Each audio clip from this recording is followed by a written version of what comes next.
What's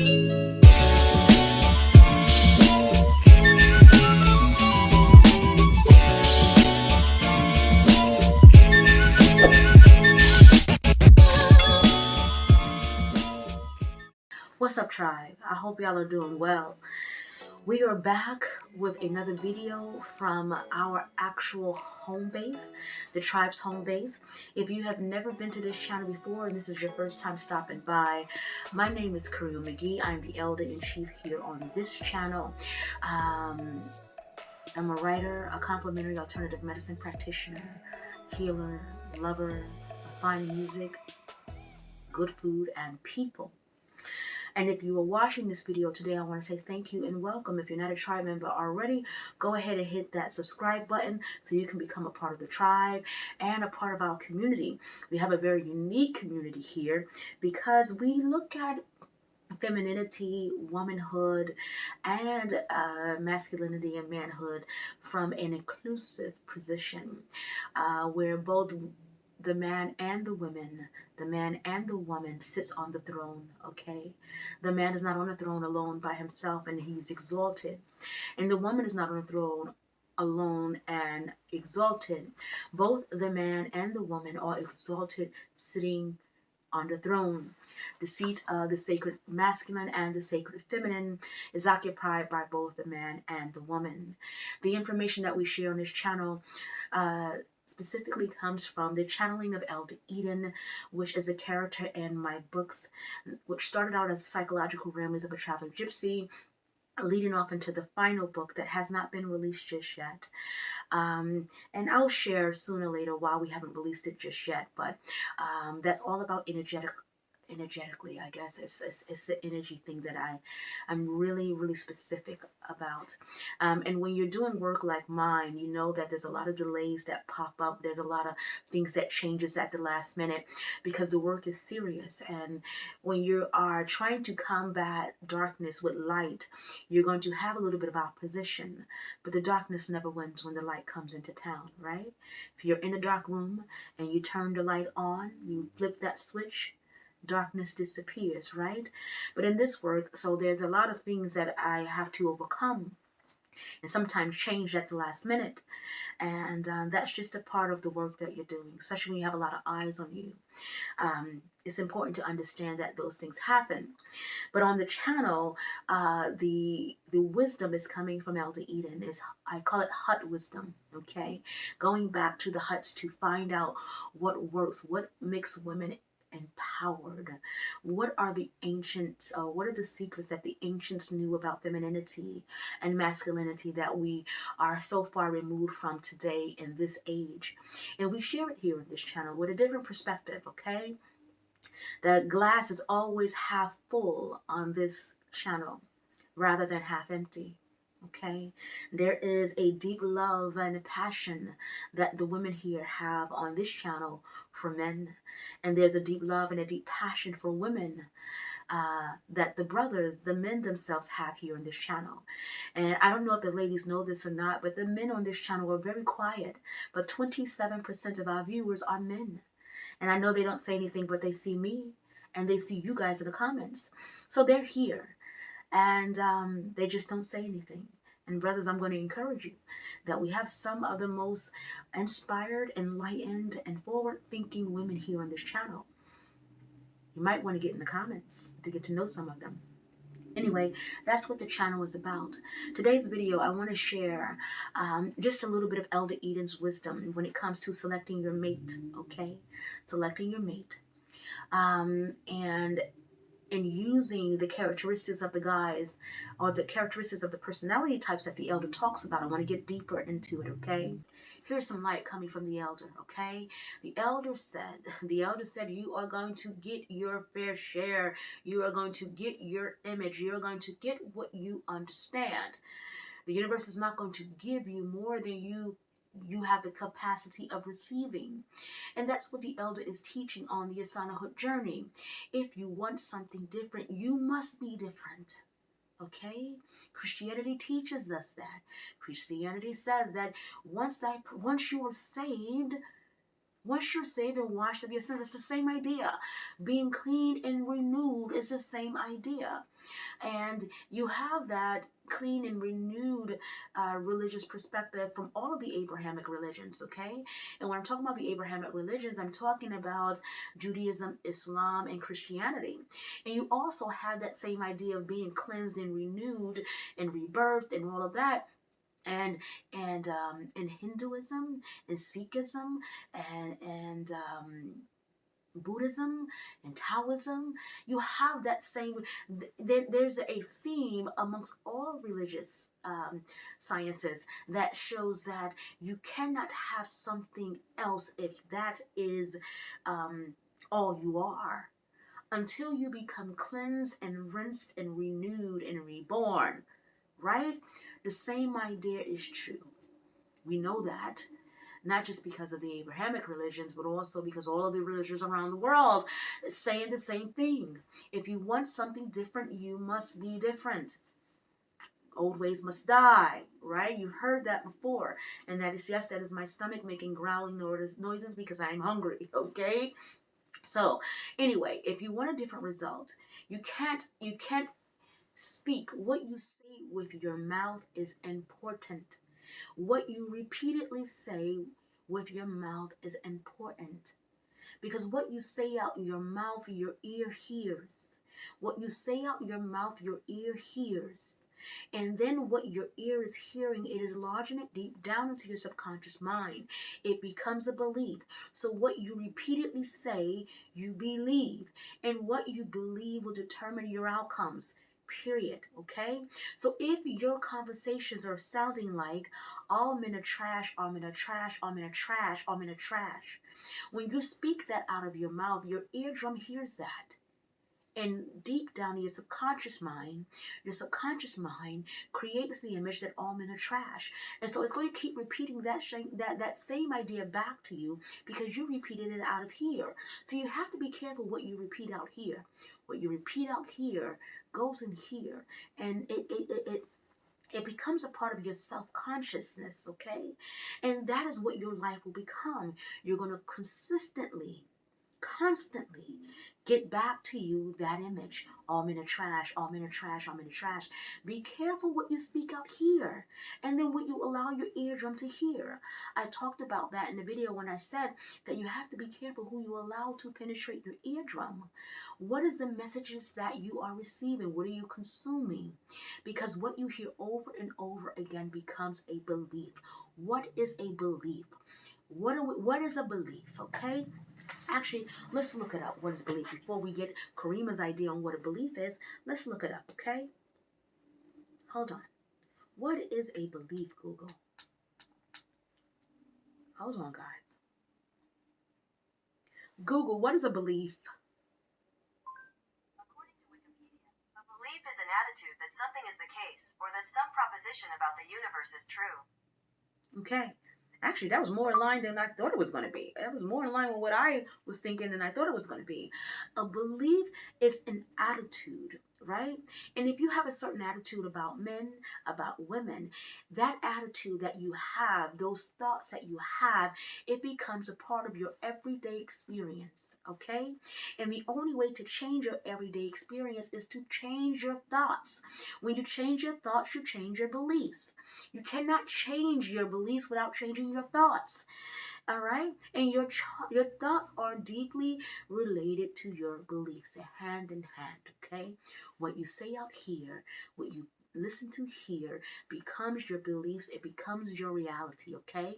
So, Elder Eden tells Asana to work on her understanding of the world and how she fits in it, how she moves, and how she fits in the overall scheme of things. Okay, so that's the one thing. And then the second thing she says is to to be conscious of your target. Your target is in nature, in the animal kingdom. The animal kingdom is really an amazing place to understand behavior, right? And you can say, well, you can't compare human behavior to animalistic behavior. Hello, that's why they call it the reptilian brain, right? Reptilian brain is the oldest part of the brain, part of the brainstem, okay? Why do we have a reptilian part of the brain? Why do they call it the reptilian part of the brain? What does that mean, right? There's three parts to the brain. So we have more in common than with the animal kingdom than we don't, okay? Understand where I'm going with this, okay? So, in the animal kingdom, peacocks, the way they mate and how they blow up their wings to show off just how beautiful the colors they have. That is a mating call. Birds do the same thing.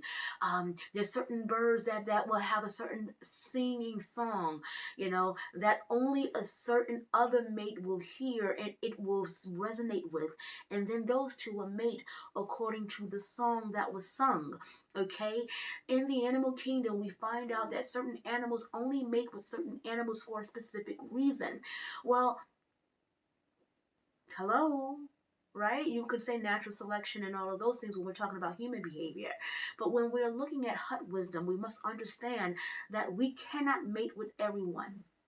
All right, and how we choose a mate, number one, is deeply related to our beliefs and understanding about the world around us, and it's also rooted to and I would even go as deep as saying the evolution of the human race. Okay, and I believe that some of that is an automation. Okay, but I don't want to go too deep into that. I just want to let you know that choosing your mate is extremely important. Whether you're choosing your mate for a husband, choosing it for a boyfriend, a lover, a friend, or choosing who's in your life is extremely important. Okay, but as it relates to men and masculinity, we're going to be talking about two of those today that the elder taught us about: the goat and the penguin. Okay, the goat, the buck in spirit, and we're of course looking at the return of the divine feminine. Go ahead and put the book up right there. My love, right there. Okay, the goat, the buck in spirit is kind-hearted. He's gentle with his affection, but will not like your independence. Okay, so if you are a boss woman, if you are that girl, you have 5 businesses, and you go out on your first date with this handsome gentleman, okay? He's extremely handsome. He opens the door for you. He pulls out your chair. He's considerate. He allows you to order first. These are signs that you are picking up on. These are these are cues, right? You should be picking up on, should be paying attention to. If he's 5 minutes away, he'll text you, hey, I'm 5 minutes away. I'm near you. I should be there soon. And even with men, if she comes out on time, those are things we'll talk about, in future videos. But these are all cues to who you are getting involved with. Okay, understanding who you're getting involved with. He pulls up. Does he beep the horn, or does he come out, ring the doorbell? Does he usher you out by holding your hand, leading you to the car? Or does he stay in the car, beeps the horn, and wait for you to arrive? Doesn't open the door, but allows you to open the door so you can get in? These are all cues. These are things you should be looking for, okay? And a lot of times women we're so wrapped up into the overall, we're not looking at the minute details. And in the details is where you're going to find the truth out on who you're dealing with in the details, okay? So he pulls up. All right, this particular guy, if he is the goat, all right, he's kind-hearted, he's gentle with his affection. If he's the goat, what he's going to do, he's going to pull up, he's going to come to your door, he's going to ring the doorbell, okay, and he is going to greet you at the door. That's the goat, all right. That's the goat. If he was the honeybee, oh, he's going to be in the car waiting for you to get in. Okay, and you're gonna have to open your own door. That's the honeybee, but that's another story, another day. But the buck in spirit is kind-hearted. He's gentle with his affection, but will not like your independence. Okay, as long as you oblige. Hence why he comes to your door to get you, versus the honeybee allowing you to come to the door and getting in. Right? He's going to come to your door. He's going to be of assistance. He's going to be that guy who opens the door for you. Okay? When you open your own door, he's going to see that as a way that it kind of tells him whether or not you are a little bit too independent, right? Because he wants to do that for you. That's the way he loves. Okay? So if he comes to the door and he picks you up and he meets you there and he grabs your hand, helps you walk down the stairs, opens up the door for you, you get in, you're probably like, oh my God, he is a dream come true. He even asks, where would you like to go? And you say, well, I'm up for where you want to go. right? He's gentle in his affection. He's going to include you in it so that he can see what is going to be most beneficial for you. What would you like? He's servicing you, right? But the moment you start to serve yourself, it no longer becomes fun for the goats, okay? So pay attention to that. As long as you oblige. You see how I said that next, right? He'll shower you with his love. However, be aware that he will revenge if your love is unrequited. So the goat is extremely passionate, okay? He's extremely passionate and he loves hard. He loves hard and he's willing to do as much as you need him to do so that he can constantly prove that he's in love with you so that you can get it. And he wants to do that. He wants to shower you with love, shower you with gifts. But if you yourself become so independent where you're buying your own gifts, where it doesn't leave room for him to do that for you, then you are robbing him of his ability to show that for you. And so it no longer becomes fun for him. And if you start to relax and retreat, oh, he's going to get angry. He's going to get angry because he spent a lot of time and a lot of energy giving out. He's putting out constantly. He's putting out. The moment you withdraw, because let's say it becomes overwhelming and you're like, oh no, this is too much. I can't. This is too much. And you retreat. If you retreat and you stop taking his calls, you stop texting back, or you're not texting fast enough, this is where you're going to see the other side of the goat, and he is going to buck on you, okay? And what I mean by that is he's going to show that in anger. And you'll see that. You'll see that happen with, I called you 5 times, why didn't you answer? That's your first cue, okay? Or he'll show up at your job. Okay, he is going to be an unhappy camper because he spends his time giving. Okay, giving unlimitedly. Okay, he's constantly giving it to you. So that's why the elder says, however, be aware that he will revenge. Oh, it's going to be a revenge like no other. Okay, the goat's revenge is definitely different than the honeybee or the whale. Okay, don't mess with it. If you are engaging with the goat, you have to be mindful that that's your target.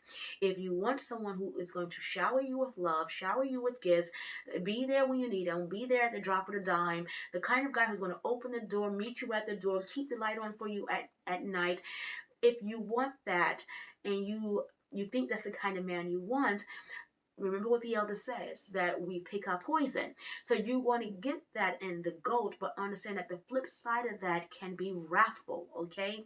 If you are not reciprocating, or if you become too independent, or if, let's say, you even show a little bit of more love to your friends, if he has to split his time with you and your friends, he's not going to be happy. If he has to split his time with you and your siblings either, he's not going to be happy.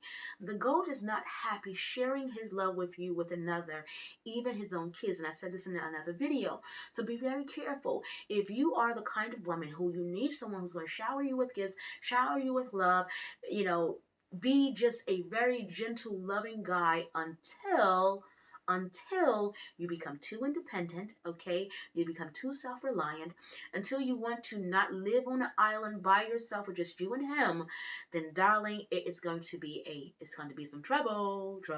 My burning back voice, okay? So understand that every woman chooses their poison, okay? He's fierce and will stop at nothing for reciprocal treatment, time, affection, and care. He wants to be the only one. So the goat wants to be the only one, not just the only one you love, but the only one that you can rely on, the only one that you respect, the only one that you admire, the only one that you believe is true. He wants to be everything to you, okay? And you alone. And he doesn't want to share that with anyone. It's as if you can be okay with being on an island with a man and just you two, then the goat, that brother, is for you. But if you are a woman who loves to have family, you like to go out, you have friends, you are a businesswoman, you know how to get it, you know how to get to the money, you get to the money, you take care of yourself, you're independent, you're not going to work very well with the goat. It's not going to work. Okay, it's not going to work at all. The next one is the penguin. And the cock will be faithful for life, but will need control over the courtship. The house and the wealth. If you can relax and give him control, okay, if you can give him control, then you'll find a safe haven with him. You can always trust his words, you can always trust his actions, just never appear wiser than him. Now, this is for my highly educated women. If you are a highly educated woman who is you know world news, you know what's going on, you speak a few languages, you're very, you're just that girl, okay? You're just that girl. Um, you know how to balance your checkbook or balance a checkbook, you get pleasure out of balancing the checkbook, you're not going to work well with the penguin, because the penguin, okay, he's going to be faithful, but he needs control over the courtship. So he has a lot in common with he has a lot in common, I say the boar, a lot in common with the goat, okay? He has a lot in common with the goat. He wants he wants you to relax and allow him to control everything, the finances and all of that, okay? And he really doesn't, he's okay with you having friends. He's okay with you having other people that you love. You don't have to be on some island with him. He's okay with you having friends and all of that. Just as long as he can control that relationship, okay? He wants to control the relationship. He wants to balance the checkbook. He wants to make sure that all the bills are paid. So you have to be a woman who's completely okay with the man taking care of everything. The penguin is the perfect man for a submissive woman. If you have no trouble being submissive, if you have, you're not struggling with, a little bit of needing to have independence, and in that sense, if you're a submissive woman, you and the penguin will do very well. Hence why all men are not created the same, okay? So the penguin loves a submissive woman. Now, how do you identify who the penguin is? You're going to identify the penguin by, let's see, let's say he asks, "Hey, when's the last time you got an oil change?" And you're like, "Oh wow, it's been a minute." Okay, no problem. I'll get you an oil change. Even during the dating stages, the penguin is going to let you know that he's a penguin very off the bat. If he takes you to dinner, he's paying. Don't even attempt to take out your card. He doesn't want your card. Keep your card in your wallet. He doesn't care how much you have on your card. Please don't tell him how much money you make. He really cares 2 cents about that. This gentleman really doesn't really care what you have to bring to the relationship as it relates to finances and wealth, and because he's going to do all that. He wants to establish a family. He wants to be in control of the family. He wants to be in control of everything. So you're going to know him early on, because when he takes you out on a date, he's paying. Don't even attempt to try to pay, okay? And you're going to know him because you're going to probably say, "Well, let me go ahead and at least leave the tip." He's going to say, "No, I got the tip. I didn't ask you for the tip. I got the tip." He wants to take care of the dinner. He wants to take care of the tip. Even if you offer to pay for the tip, he's going to take care of the tip. This is how you know that he's the penguin early on in the relationship, okay? How else are you going to know that he's the penguin? In the dating stages, or the early part of the dating stages, he's going to be the one reaching out, making most of the phone calls. He wants to control that. Or he'll probably say, "Hey, I'll talk to you tomorrow around 11 o'clock. He's going to give you a specific time, okay? Or he's going to say, "Hey, would you like to go to lunch tomorrow at 11? He's going to give you a specific time. You're not going to have to try to control the relationship as it relates to when are you guys going to meet. When's the next time I'm going to see you? You never have to ask the penguin that. You never have to ask the penguin, "When's the next time I'm going to see you?" Because the penguin is very deliberate. He knows when's the next time he's going to see you. He's going to make the date. Okay? Not only is he going to make the date, he's going to keep the date. Okay? You don't have to worry about the penguin canceling, because if he makes a date with you, he's going to stick to it. Okay? And for some people, that can be a little bit controlling. But again, what Elder Eden says, we all have to pick our poison, right? Because there are some benefits. The benefit is if you're a woman who don't want to pay her bills, if you're a woman who you just want to be a stay-at-home mom, the penguin is perfect for a stay-at-home mom.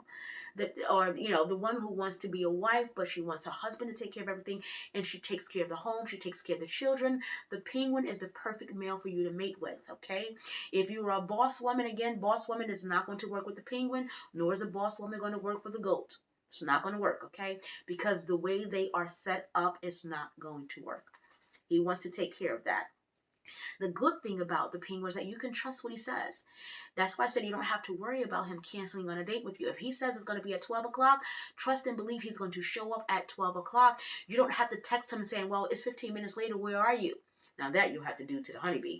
But to the penguin, no. If he says 12 o'clock, he means 12 o'clock. If he says 11 o'clock, he means 11 o'clock. If he says he's going to do something, he's going to do it. You can trust his words. If he says you guys are in a relationship, you don't have to worry about there being someone else. Okay?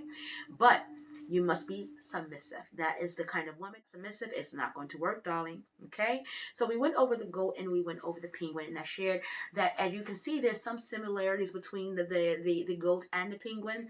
And if you are on a date with the goat, you must understand that he's going to get out, he's going to come to the door, he's going to walk you down the stairs, he's going to open the door, let you get in. He wants to do all of that stuff for you, right?